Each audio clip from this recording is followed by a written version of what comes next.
Hi friends, welcome to SK innovations. இன்றைக்கி நம்ம என்ன பார்க்க போகிறோன்னா, இந்த மாதிரி பாட்டிலில் பயன்படுத்தி எப்படி கிச்சனுக்கு பயன்படுத்தக்கூடிய ஒரு பொருளாக நம்ம மாற்றலாம் அப்படின்ற வீடியோ தான் பார்க்க போகிறோம்.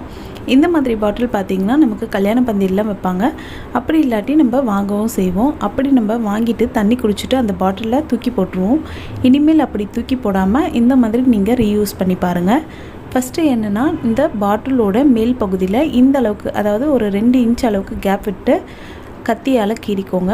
கத்தியால் கீறிட்ட பிறகு அதை கத்திரிக்கோல் வச்சு நீங்கள் கட் பண்ணிங்கன்னா ஈஸியாக கட் பண்ணுறதுக்கு நமக்கு கிடைக்கும். அடுத்து கட் பண்ணி வச்சுட்டு இந்த மாதிரி ஒரு ஒயிட் கிளாத் எடுத்துக்கோங்க. அதுக்கு உள்ளேயும் பார்த்திங்கன்னா ஒரு சின்னதாக ஒயிட் கிளாத்தை மடிச்சுட்டு உள்ளே வச்சு இந்த மாதிரி முடிச்சு மாதிரி, அதாவது மூட்டை மாதிரி பண்ணிக்கோங்க. பண்ணிவிட்டு நம்ம ஏற்கனவே கட் பண்ணி வச்சுருக்கக்கூடிய வாட்டர் பாட்டிலோட மேல் பகுதியில் இந்த மூட்டையை விட்டு மேலே இருக்கக்கூடிய எக்ஸஸாக இருக்கக்கூடிய துணியை மேலே இழுத்து பிடிச்சிக்கலாம். இப்போ இந்த பாட்டில் கடியில் பார்த்திங்கன்னா ஒரு 1 இன்ச் அளவுக்கு துணி இருக்கிற மாதிரி பார்த்துக்கோங்க. அழுத்துனா கூட 1/2 இன்ச் அளவுக்கு தான் கம்மியாகணும். இப்போ மேலே இருக்கக்கூடிய துணியை நம்ம கட் பண்ணி எடுத்துடலாம். இப்போ லைட்டாக இருக்கக்கூடிய இந்த துணியை மடித்து விட்டு இந்த பாட்டிலோட மூடியை வச்சு டைட்டாக மூடிக்கலாம். அவ்வளோதான். இப்போ இதை அப்படியே வச்சிடலாம். இப்போ மீதமுள்ள பாட்டிலில் அதே மாதிரி கீழ்ப்பகுதியில் 2 இன்ச்சு கேப் விட்டு நம்ம கத்தியால் கீறி சிசரை வச்சு பயன்படுத்தி கட் பண்ணி எடுத்துக்கலாம்.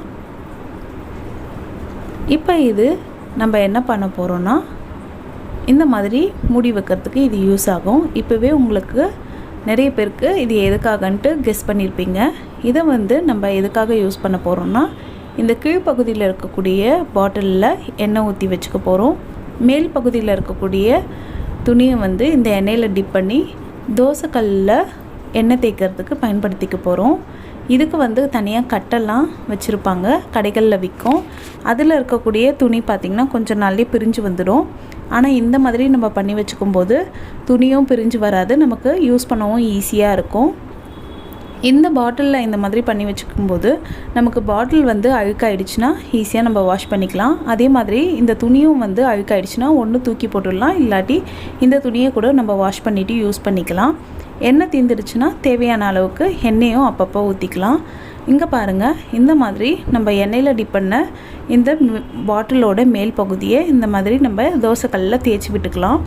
ஆனால் முக்கியமான விஷயம் என்னென்னா, இந்த பிளாஸ்டிக் தோசைக்கல்லில் படாத மாதிரி பார்த்துக்கோங்க.